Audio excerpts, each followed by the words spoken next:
Welcome back, Nate Thompson.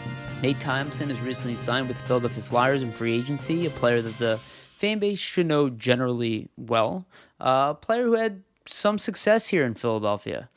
He didn't play a lot of games here, but he did have a lot of games in the playoffs, and he was something that this team needed. This is something that I've said personally over and over again, that you weren't going to go into the regular season relying on another group of kids to be your fourth line center.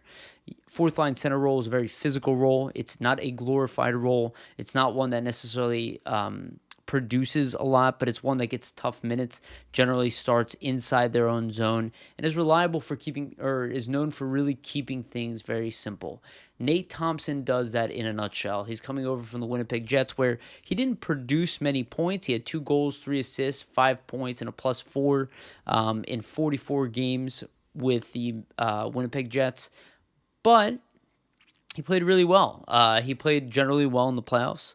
It's somebody that Alain Vigneault, when he was on the Flyers, generally Vigneault relied on him heavily and would shift him quite regularly. I think the Flyers kind of knew that. He's also the type of guy who really doesn't get rattled. He's very consistent, the way Matt Niskanen was.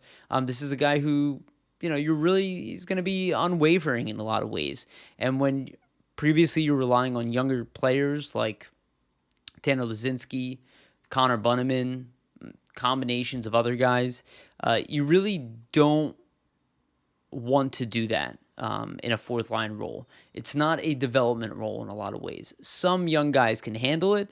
There's German Rubtsov, who maybe could be a guy who could start off on the fourth line being a two-way player. Same with a guy like Tanner Laczynski. You could slot Scott Laughton back down there. But it looks like Laughton might actually end up getting that third line center role potentially alongside maybe with Frost if he can make the team out of camp after a long injury. This kind of allows that luxury now to really not slot any of those young kids on the fourth line center role. And it lets you play, talented players around Nate Thompson. Nate Thompson can still skate. He's got good size. He can win faceoffs. He can drop the gloves if you really need him to. The guy kind of does it all. And with a great attitude and experience within the Flyers organization, you have to think that AV kind of gave him the nod on that one. So welcome back, Nate Thompson. I think this is a welcomed addition to the team. At $800K for 1 year, it's really zero risk at all. If his game drops off the face of the earth, he'll find his way on the Phantoms. That probably will not happen.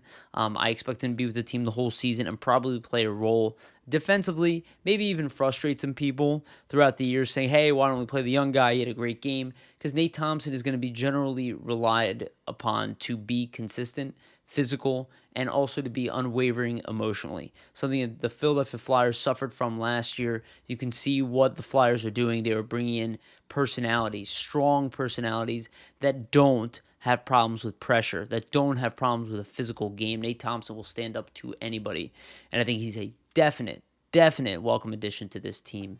So welcome back, Nate Thompson. Looking forward to seeing you on the fourth line.